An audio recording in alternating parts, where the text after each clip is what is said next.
Hi friends, మన ఛానల్కి subscribe కాని వాళ్ళు సబ్స్క్రైబ్ బటన్ని క్లిక్ చేయండి. అలాగే మరిన్ని లేటెస్ట్ రెసిపీస్ కోసం పక్కనే ఉన్న బెల్ బటన్ని క్లిక్ చేయండి. నమస్తే, టేస్టీ వంటలకి స్వాగతం. ఇవాళ టేస్టీ వంటలలో కోడిగుడ్డు కారం ఎలా ప్రిపేర్ చేసుకోవాలో నేర్చుకుందాం. సరే, మరి దీనికి కావాల్సిన పదార్థాలు ఏంటో చూసేద్దామా.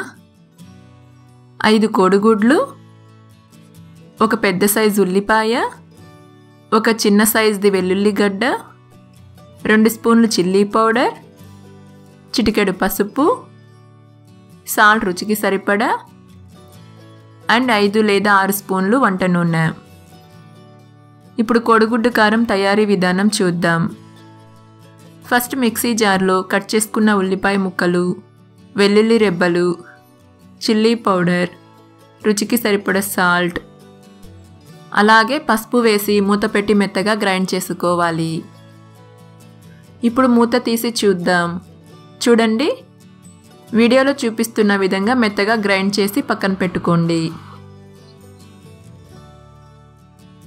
తర్వాత ఉడికించుకున్న ఎగ్స్ తీసుకొని వీడియోలో చూపిస్తున్న విధంగా నైఫ్తో అక్కడక్కడ ఘాట్లు పెట్టుకోండి. ఇలా ఘాట్లు పెట్టుకోవడం వలన మసాలాలో ఎగ్స్ ఉడికించుకునేటప్పుడు స్పైసెస్ అన్ని ఎగ్స్కి బాగా పట్టి ఎగ్స్ తినేటప్పుడు చాలా టేస్టీగా ఉంటాయి. చూడండి, ఈ విధంగా లైట్గా ఘాట్లు పెట్టుకోండి.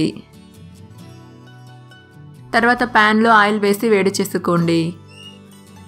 ఆయిల్ వేడయ్యాక మనం ముందుగా మిక్సీ పట్టించుకున్న ఉల్లిపాయ అల్లం పేస్ట్ వేసుకోవాలి.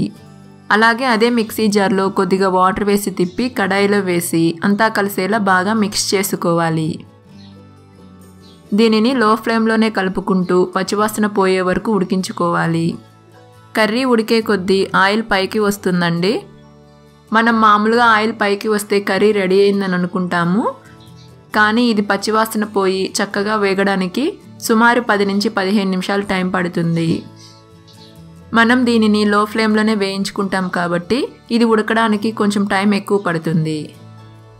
దీనిని గోల్డెన్ బ్రౌన్ కలర్ వచ్చే వరకు మధ్య మధ్యలో కలుపుకుంటూ ఉడికించుకోవాలి. చూడండి, కలర్ చేంజ్ అయ్యింది. అలాగే పచ్చివాసన పోయి దాని నుంచి మంచి అరోమా వస్తుందండి. ఈ విధంగా ఫ్రై చేసుకొని తర్వాత ఉడికించుకొని ఘాట్లు పెట్టుకున్న ఎగ్స్ వేసుకొని అంతా కలిసేలా మెల్లగా మిక్స్ చేసుకోవాలి.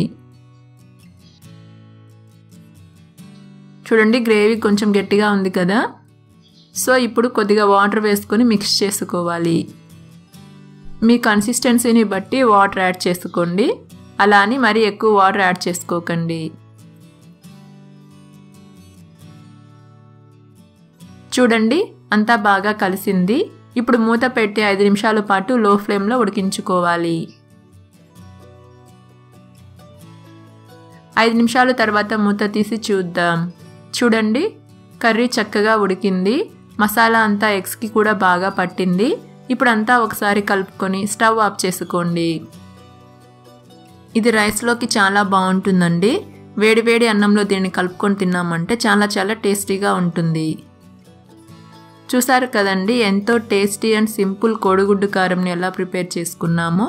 మీరు కూడా ఈ రెసిపీని ఒకసారి ట్రై చేసి మీ వాల్యుబుల్ ఫీడ్బ్యాక్ని కింద కమెంట్ బాక్స్లో కమెంట్ చేయండి. Thank you.